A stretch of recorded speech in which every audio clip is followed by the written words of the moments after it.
As we approach the end of the year and I start to wind down on my individual paddle reviews, I'm afforded the luxury of being able to play with the paddles that I enjoy using the most. And I'll say that in all honesty, Neonic's new Flare Prime X is in serious consideration for my paddle of choice for the remainder of the year, alongside a very short list of only a few other paddles. The Flare Prime X will also take over as my overall #1 recommendation for people who want a lightweight, highly maneuverable paddle with that classic plush Neonic feel and a crisp, manageable pop level. All of which come in at a very friendly $126 after this channel's PBMed discount code, which is honestly a very refreshing thing to say, and I think officially makes the Flare Prime X the least expensive paddle, at least individually, that I've reviewed in the past several months outside of the limited edition Chorus Supercourt. And I'll just take this opportunity to say how much I appreciate companies like Neonic, 11624, Honolulu Pickleball, who are coming out with new high quality paddles. And despite the fact that they could very well charge much more like some other companies, you know who I'm talking about, and the fact that people would probably still pay it, still they choose to keep their paddles lower in cost in comparison and makes them just so much easier to recommend. So from me and on behalf of pickleball players everywhere, just know that we notice your effort and it is appreciated.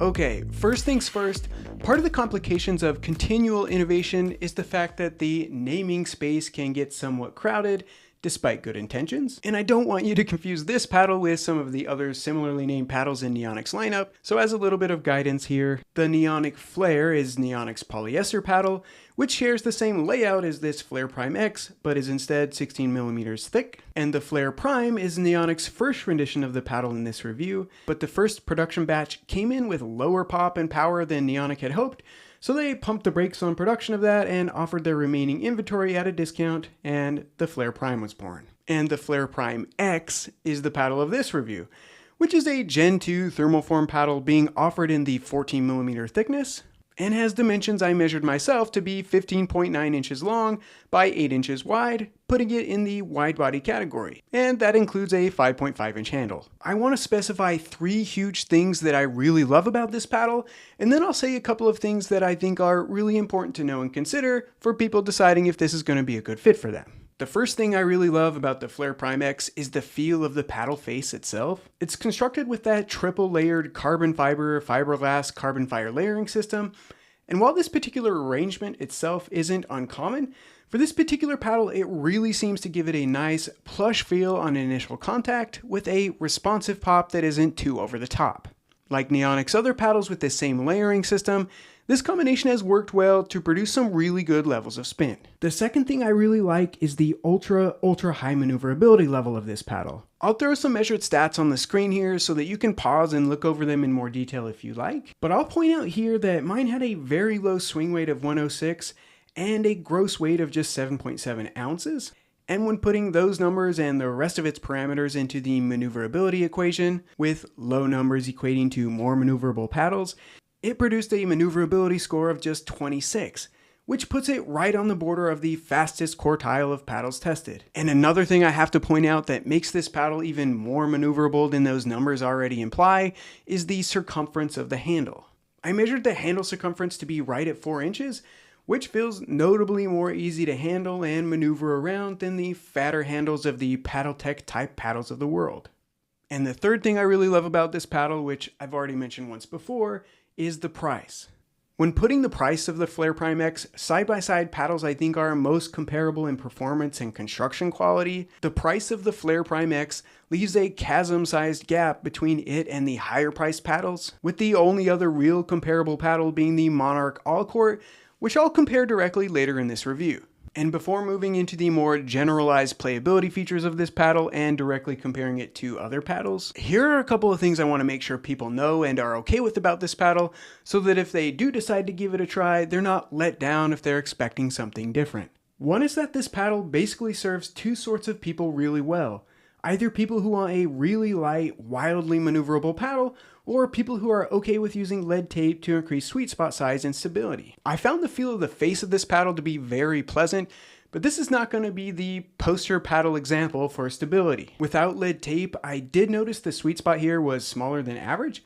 But fortunately, with such a low swing weight and maneuverability score, there was a ton of room to customize this however I wanted. As a little side note here, there are really three main reasons why I personally consider adding lead tape to a paddle. The first is to improve sweet spot / stability, the second is to increase power on drives, and the third is to increase pop off the face. There's a whole science and multiple trains of thought behind where you might put lead tape to optimize what you want it to do for you, and I won't follow that rabbit hole right now, but I'll just say that when trying to balance those three things mentioned before, which are the sweet spot stability, the pop, and the power, it can get a little tricky because adding lead tape to increase things like sweet spot or power on drives, for example, can in turn make a paddle that's already high in pop into a paddle that is too poppy after the lead tape is added. Fortunately, this wasn't the case with the Flow Prime X for me, however, as the addition of lead tape made the paddle hit harder on drives and gave it a much improved sweet spot size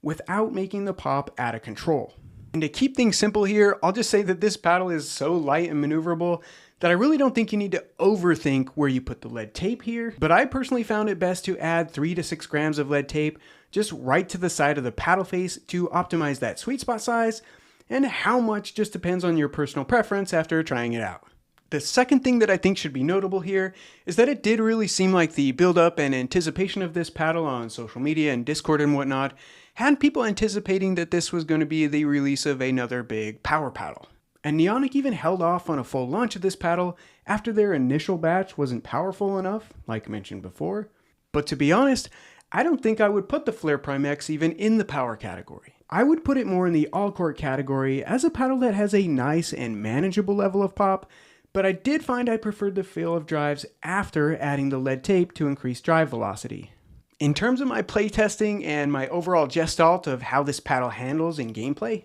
using the Flare Prime X in games gave me a quick reminder of why I loved the Neonic Flow so much last year, as I really think Neonic has dialed in the process of making a pleasantly plush feeling face that has a nice balance of touch and responsiveness. And for a paddle with such whippiness and a nice pop that comes from that fiberglass layer of the face, my biggest surprise in how this paddle played, however, was how well it was with control. I found myself dinking and dropping as well as I ever have, which is no small thing for a person like me to say. And as you may have already guessed, when trying to make quicker moves at the net, I seriously had such quick hands in reaction that I surprised myself at what I was able to react and get back over the net without even thinking about it. And after I added a little lead tape, I found myself hitting drives decently hard that dipped over the net really well with the nice spin that this paddle produced. The main takeaways for a few of the paddles that I think are pertinent to mention when putting side by side the Flare Prime X, compared to the initial batch of the Flare Primes, these paddles have a similar maneuverability and face feel, but I would say that the pop and power are 1 to 2 points higher on a 10-point scale with the Flare Prime X than with those Flare Primes. An increase in aggression, which is illustrated by the slightly more aggressive sound that comes when hitting the ball with the Flare Prime X as compared to the original Flare Primes, which I'll put on screen now.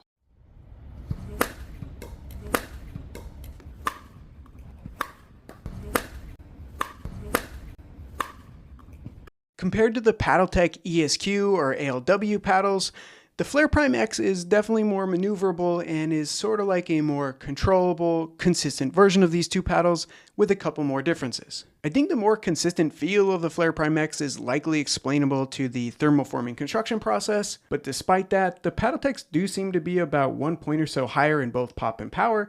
but they also come in about $100 more expensive. I think the paddle people should be thinking about most for comparative purposes, both in price and playability, is probably the Monarch All-Court by 11624. Comparing these two, I would say the Prime X is a little bit more poppy and maneuverable, with a little bit more of a plush feeling face as well, while the Monarch All-Court has a better sweet spot when comparing these two paddles to each other stock before the addition of any lead tape. Overall, I think the Flare Prime X is a wonderful addition to the market that comes in at a very refreshing price that just makes it so easy to recommend. This paddle is likely going to be enjoyed by people who want something very maneuverable, like a more plush feeling face with high spin and a controllable level of adequate pop, and those who are okay with adding a little bit of lead tape for stability. And as far as the people I think will not like this paddle quite as much, these are the people who are looking for an ultra high level of stability right out of the box with no lead tape or modifications whatsoever. Or for the people who are looking for a paddle that's more clearly in the power realm in terms of drive speed, you may not like this paddle as much as some others. I hope the review is helpful. Let me know what you think in the comments below, especially if you've had a chance to play with this paddle yet. And if you haven't already, don't forget to hit that subscribe button, and I'll catch you here for the next one.